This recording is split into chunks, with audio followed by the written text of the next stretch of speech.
الحمدللہ رب العالمین والعاقبۃ للمتقین والصلاة والسلام علی سید الانبیاء والمرسلین اعوذ باللہ السمیع العلیم من الشیطان الرجیم من ہمزہ ونفخہ ونفثہ بسم اللہ الرحمن الرحیم ان الذین بے شک وہ لوگ جو یؤذون تکلیف پہنچاتے ہیں، ایذا پہنچاتے ہیں اللہ و رسولہ، اللہ اور اس کے رسول علیہ الصلاۃ والسلام کو، لعنہم اللہ، ان پر اللہ رب العالمین نے لعنت کی ہے، فی الدنیا والآخرۃ، دنیا اور آخرت میں، وأعد اور تیار کیا ہے، لہم ان کے لیے، عذابا مہینا ذلیل کرنے والا عذاب، والذین اور وہ لوگ جو یؤذون تکلیف دیتے ہیں، المؤمنین مومن مردوں کو، والمؤمنات اور مومن عورتوں کو، بغیر ما بغیر اس کے جو اکتسبوا انہوں نے گناہ کمایا، فقد تو یقیناً احتملوا انہوں نے بوجھ اٹھایا، بہتاناً بڑے بہتان کا، و اثماً اور گناہ کا، مبینہ صریح۔ اللہ رب العالمین نے پہلی آیت مبارکہ کے اندر اس بات کو بیان فرمایا ہے کہ جو لوگ اللہ اور اس کے رسول علیہ الصلاۃ والسلام کو ایذا پہنچاتے ہیں، ان کو تکلیف دیتے ہیں، ایسے لوگوں پر اللہ تعالیٰ نے دنیا اور آخرت میں لعنت فرمائی ہے،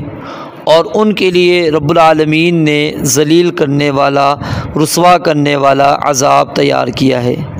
آخر ان سے کون لوگ مراد ہیں؟ ان سے مراد منافقین ہیں، جنہوں نے اسلام کا لبادہ اوڑھ رکھا تھا، لیکن نبی مکرم صلی اللہ علیہ وآلہ وسلم کو ایذا دینے کا کوئی بھی موقع ہاتھ سے جانے نہیں دیتے تھے، کیونکہ کوئی مومن وہ اس بات کا تصور بھی نہیں کر سکتا کہ وہ رسول اللہ صلی اللہ علیہ وآلہ وسلم کو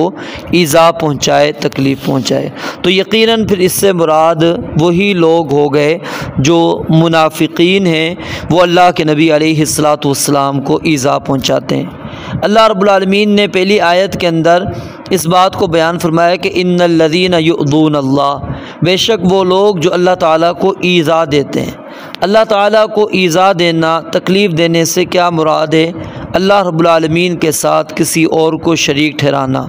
اللہ رب العالمین کی شان میں گستاخی کرنا، اور ان کاموں کا ارتکاب کرنا جو اللہ رب العالمین نے حرام کر دیے۔ مثال کے طور پر یہودیوں کا یہ کہنا کہ ید اللہ مغلولہ، کہ اللہ رب العالمین کے ہاتھ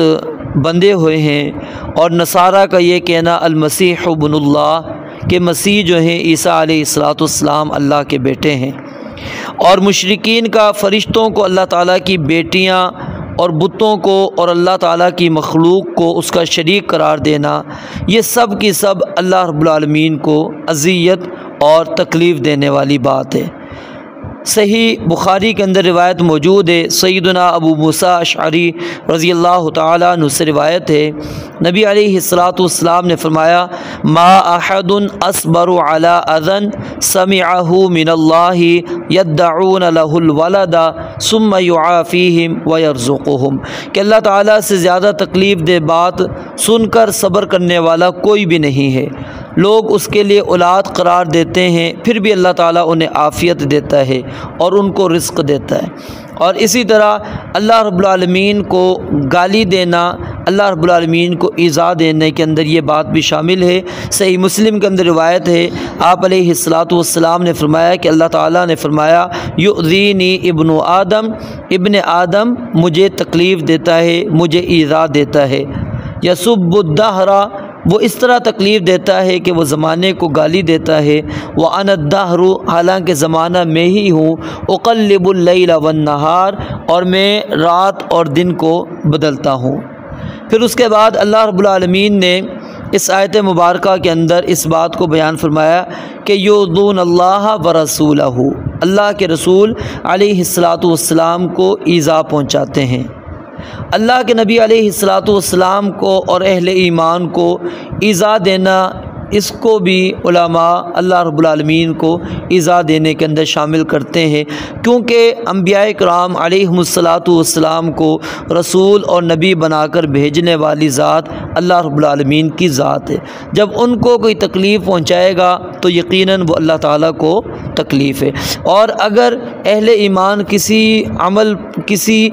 عمل کی وجہ سے اہل ایمان کو تکلیف دی جا رہی ہے تو اس عمل کا حکم دینے والا بھی کون ہے؟ اللہ تعالیٰ ہے۔ تو یعنی کہ حقیقت میں تکلیف کس کو ہے؟ اللہ رب العالمین کو۔ اور اسی طرح صحیح بخاری کے اندر روایت موجود ہے، جیسا کہ نبی علیہ الصلاۃ والسلام نے فرمایا کہ کعب بن اشرف کے بارے میں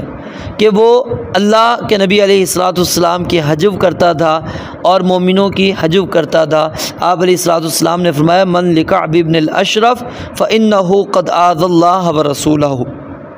کہ کون ہے جو کعب بن اشرف کے قتل کے لیے تیار ہے، کیونکہ اس نے اللہ تعالیٰ کو اور اس کے رسول کو ایذا دی ہے۔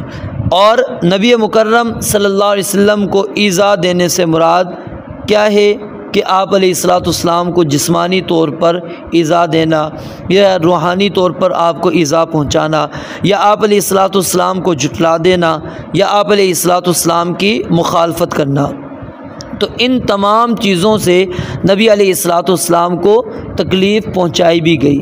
جامع ترمذی کے اندر روایت موجود ہے، سیدنا انس رضی اللہ تعالیٰ عنہ فرماتے ہیں کہ نبی علیہ الصلاۃ والسلام نے فرمایا لقد اخفت فی اللہ وما یخاف احد ولقد اوذیت فی اللہ وما یوذی احد،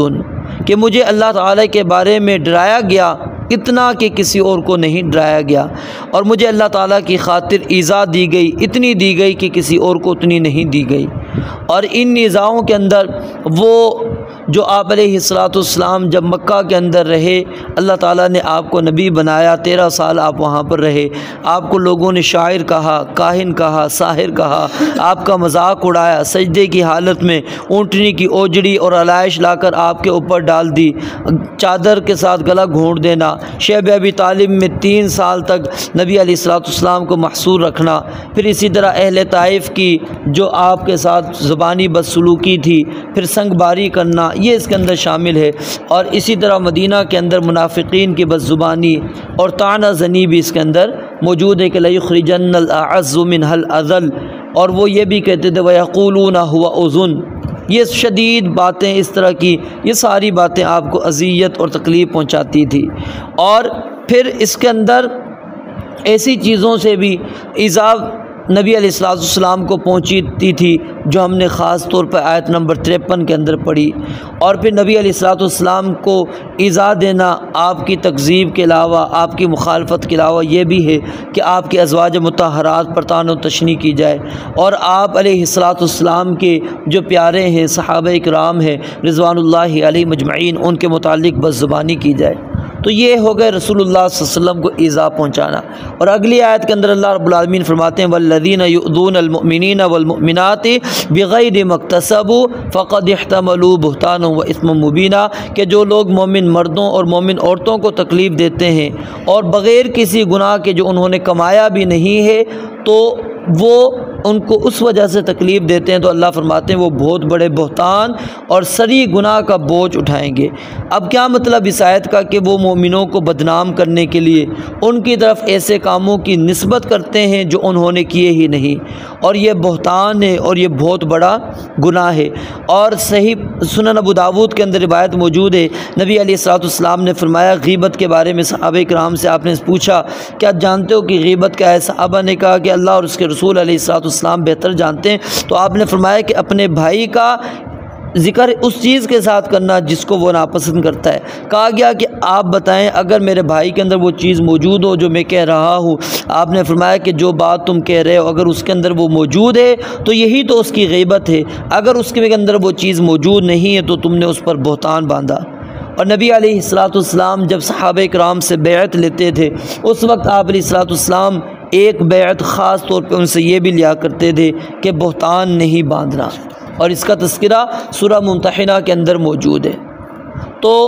یہ سب سے بڑا سود ہے، سود کی قسموں میں سے سب سے بڑی قسم ہے کہ انسان کسی مسلمان کی عزت پر دست درازی کرے، زبان درازی کرے۔ سنن ابو داود کے اندر روایت موجود ہے، نبی علیہ الصلوۃ والسلام نے فرمایا ان من ارب الربا الاستطالہ فی عرض المسلم بغیر حق،